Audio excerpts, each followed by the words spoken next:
जय हिंद दोस्तों। देखिए हम पढ़ रहे थे भारतीय संविधान का भाग 9।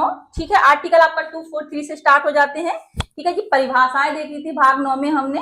आर्टिकल 243 में परिभाषाएं देखी थी, जैसे ग्राम सभा क्या है, पंचायत क्या है, पंचायत क्षेत्र क्या है, जिला क्या है। ठीक है, ग्राम सभा। नेक्स्ट आर्टिकल 243 का पढ़ा था, जिसमें हमने क्या देखा था, 243 का पढ़ा था, जिसमें हमने क्या देखा था कि ग्राम सभा क्या होती है। ठीक है, ठीक है, ग्राम सभा को कौन सी शक्तियां मिली होती हैं। ठीक है, विधानमंडल, राज्य विधानमंडल द्वारा दी गई शक्तियों का प्रयोग करते हैं वो। ठीक है, तो ग्राम सभा क्या थी, एक गांव के सभी मतदाता मिलकर ग्राम सभा बनाते हैं। अगर आप अपने गांव के मतदाता हैं तो आप ग्राम सभा में आ जाते हैं। ठीक है, आर्टिकल में हमने पढ़ा था अच्छे से। ठीक है, आपने वीडियो ना देखा हो तो देखिएगा। आर्टिकल 243 खा पढ़ा था, जिसमें पंचायतों का गठन की बात की थी। आर्टिकल 243 गा पढ़ा था, लास्ट पंचायतों की संरचना देखी थी हमने। ठीक है जी, देखिए आज आर्टिकल 243 डी पढ़ लेते हैं, ग्राम पंचायतों में सीट का आरक्षण।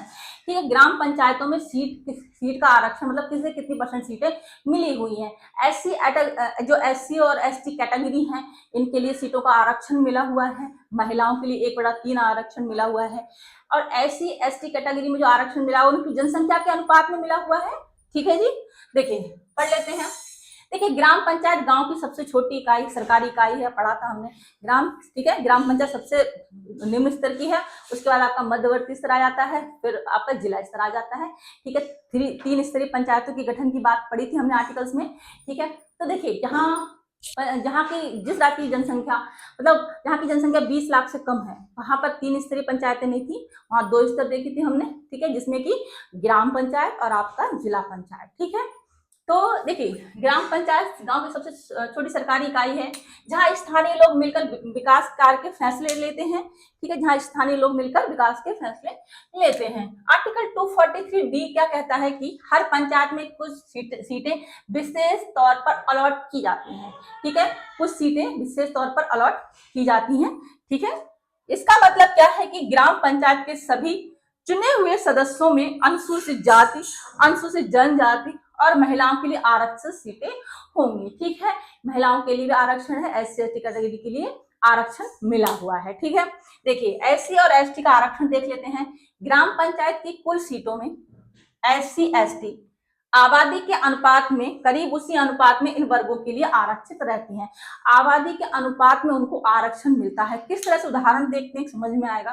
देखिए, अगर किसी पंचायत क्षेत्र में 30% लोग एससी कैटेगरी से हैं, तो करीब 30% सीटें उनके लिए आरक्षित रहेंगी। ठीक है, एससी कैटेगरी का आरक्षित रहेंगी। इन आरक्षित सीटों को हर चुनाव में अलग अलग वार्ड क्षेत्रों में घुमाया जाता, रोटेट कर दिया जाता अलग अलग क्षेत्रों में। ठीक है, ताकि हमेशा एक ही वार्ड में आरक्षण ना रहे। देखिए पहला चुनाव हुआ, ठीक है, एक वार्ड में मान लीजिए एससी कैटेगरी के लिए आरक्षित होगी सीट।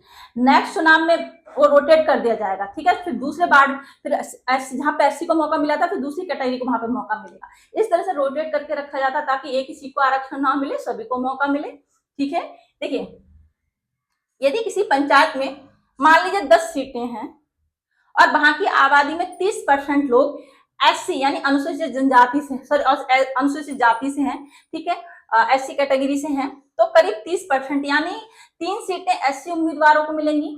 ठीक है, देखिए फिर से देखिए, यदि किसी पंचायत में मान लीजिए टोटल 10 सीटें हैं और वहां की आबादी में 30% लोग एससी कैटेगरी से आते हैं, तो आबादी के अनुपात में सीटें होती हैं, यानी 30% सीटें। तो किस तरह से सीटें निकल के आएंगी, कुल सीटें कितनी हैं, 10 हैं। ठीक है, 30% आरक्षण मिल गया, क्योंकि आबादी 30% थी, लगभग आबादी के अनुपात में आरक्षण मिलता है।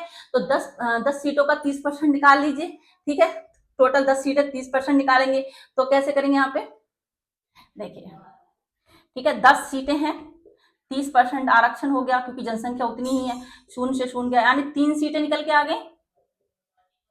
ठीक है जी, 3 सीटें निकल के आ गई, इस तरह से सीटें निकलती हैं।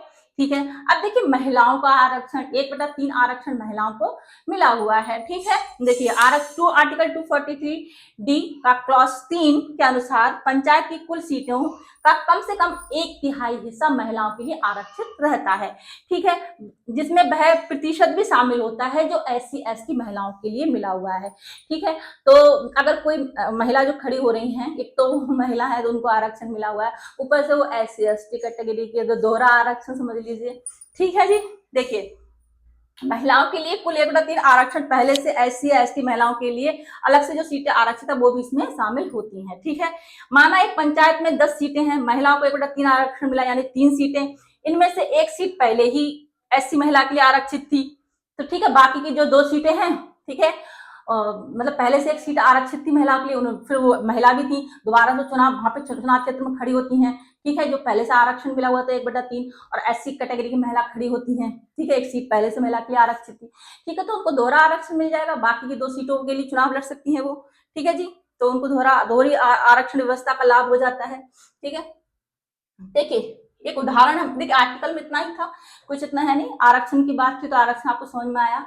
SC ST कैटेगरी के लिए अनुपात में आरक्षण मिल जाता है, उनकी जनसंख्या के अनुपात में। महिलाओं को 1/3 आरक्षण मिला हुआ है। ठीक है जी, इतना समझ में आया। आरक्षण ही इस आर्टिकल में दिया है और इतना कुछ है नहीं, बाकी का जो हम उदाहरण के द्वारा पढ़ेंगे तो चीजें और अच्छे से क्लियर हो जाएंगी। ठीक है, देखिए मान लीजिए एक ग्राम पंचायत में कुल 10 सदस्य चुने जाते हैं। ठीक है, यदि इस गांव में लगभग 30% लोग SC में हैं, तो 10 में से लगभग 3 सीटें SC के लिए आरक्षित होंगी। ठीक है जी, इतना समझ में आया था, हमने पहले भी चीज समझी थी। ठीक है, अब देखिए यदि 10% लोग ST से हैं तो लगभग एक सीट ST के लिए होगी। अब महिलाओं के लिए कुल सीटों का 1/3 आरक्षण तय है, यानी इन 10 सीटों में से कम 3 सीटें महिला प्रतिनिधियों के लिए होंगी। ठीक है जी, ठीक है जी, आया समझ में। देखिए यदि 10% लोग ST के हैं तो लगभग एक सीट ST की होगी। मतलब अब मान लीजिए 10% लोग SC कैटेगरी से हैं तो उनकी सीटें कैसे निकल के आएंगी। ठीक है, 10% लोग ST से हैं तो उनको आरक्षण 10% मिला हुआ है। ठीक है, टोटल 10 सीटें हैं, 10% आरक्षण मिल गया, 0 से 0 गया, यानी एक सीट ST के लिए मिल गई। ठीक है, ऐसे दिखाया एक 10% लोग ST कैटेगरी से तो लगभग एक सीट ST के लिए मिल गई। अब महिलाओं के लिए कुल सीटों का 1/3 आरक्षण मिला हुआ है, यानी इन 10 सीटों में से भी कम से कम 3 सीटें महिला प्रतिनिधियों के लिए होंगी। ये समझ में आया, क्योंकि उनको आरक्षण 1/3% मिला हुआ है, सॉरी 1/3 मिला हुआ है। ठीक है, तो जो सीटें हैं उनमें से कम 3 सीटें महिला प्रतिनिधियों के लिए होंगी। अब देखिए यहाँ पे नेक्स्ट देखिए, पहले चुनाव में क्या होगा, इन आरक्षित सीटों को अलग अलग वार्ड क्षेत्रों में बांटा जाता है। ठीक है, मान लीजिए एग्जाम्पल के लिए वार्ड 1 में महिला के लिए आरक्षण दिया गया, वार्ड 2 में SC के लिए कैटेगरी के लिए आरक्षण दिया गया। ठीक है, अगले चुनाव में क्या होगा, फिर उनको रोटेट कर दिया जाएगा, रोटेट करके बांटा जाएगा।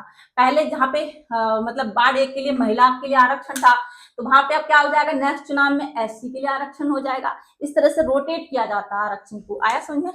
इससे क्या होगा, पंचायत की सभी सीटों पर महिलाओं और SC ST के चुने हुए प्रतिनिधियों को मौका मिलता है। ठीक है,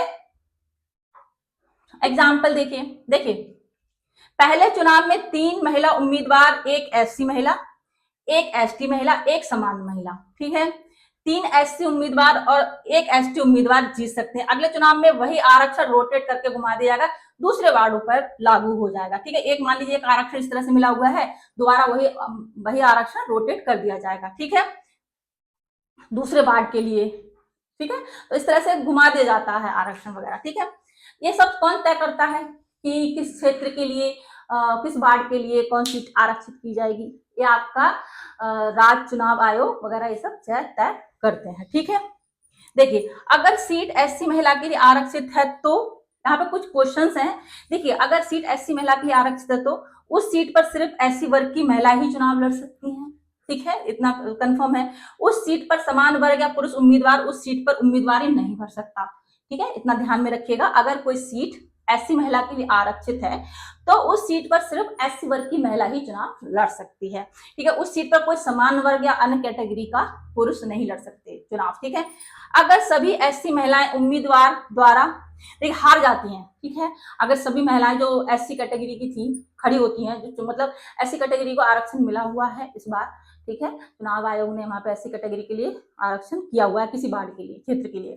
ठीक है, मान लीजिए वहां पे चुनाव हार जाती हैं सभी महिलाएं, तो क्या होगा, तो फिर क्या होगा, देखिए तो फिर चुनाव रद्द कर दिया जाएगा। ठीक है, अगर सभी SC महिलाएं उम्मीदवारी हार जाती हैं और कोई चुनाव ही ना लड़े, ठीक है, या फिर कोई चुनाव ही ना लड़े, तो 2 तरह की स्थिति बनती है।